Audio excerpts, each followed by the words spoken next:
Hi everyone. Welcome back to lecture number 14 on African imperialism. This is part 2 of the lecture. In the first part of this lecture, we were talking about the ultimate defeat of the Zulu nation at the hands of the Boers and the British. Later, we will see those two powers, the Dutch and the British, actually coming to fight amongst themselves.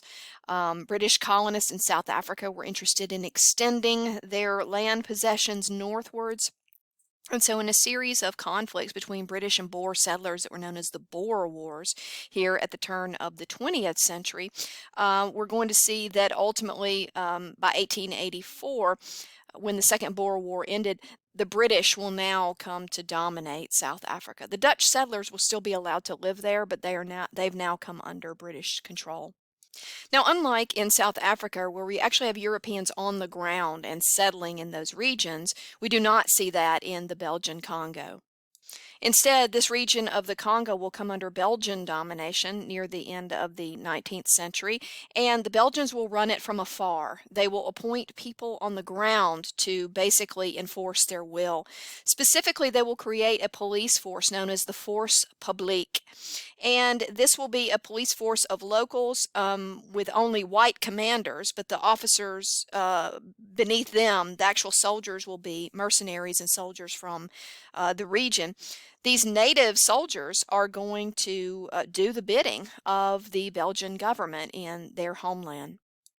During the 1890s, the Force Publique's primary role was to exploit the native population as forced laborers, in particular in a number of economic pursuits, such as locating ivory and getting it to the market for sale, gold, gems, rubber plantations.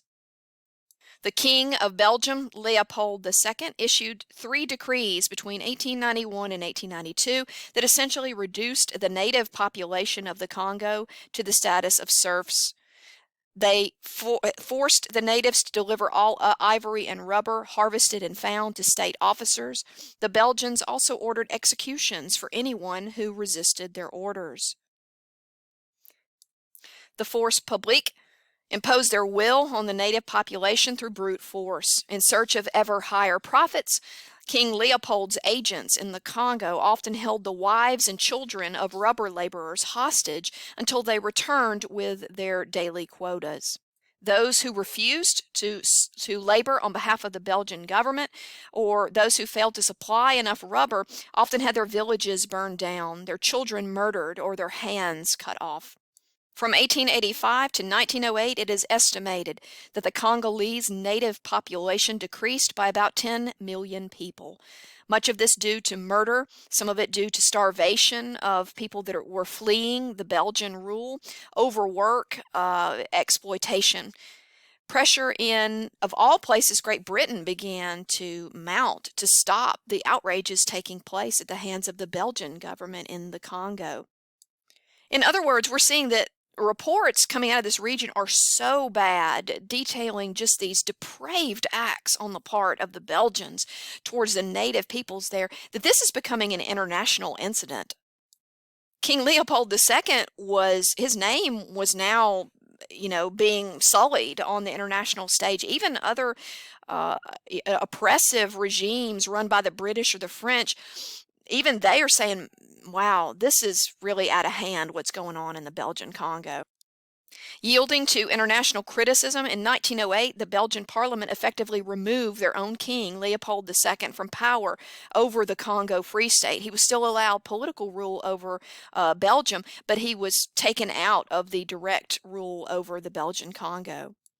This region would not see its full independence from outside influence, including that of the Belgians, until 1950. And by that point, you've got, generations that have been virtually enslaved, that have been abused, entire villages destroyed. It just completely destroys the many villages and the societal structure and the economy of this region for the natives. Other European powers practiced similarly gruesome actions against native Africans.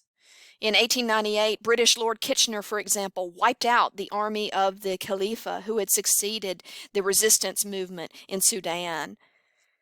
Some 10,000 Mahdists were killed.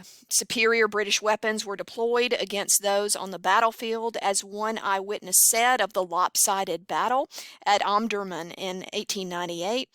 Quote, "It was not a battle, but an execution."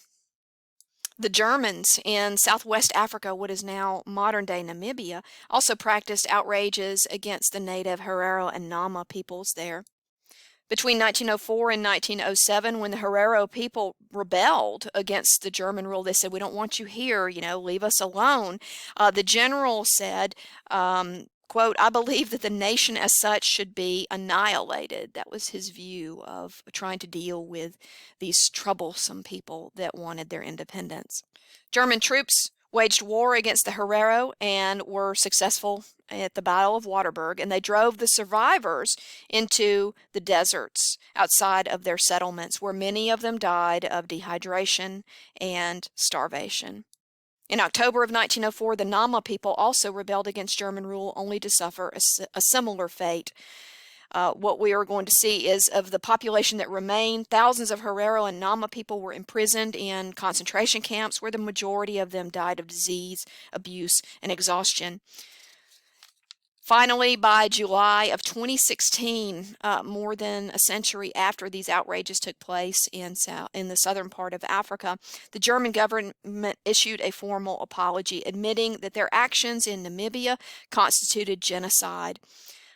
This is often considered the first genocide of the 20th century. Unfortunately, it will not be the last.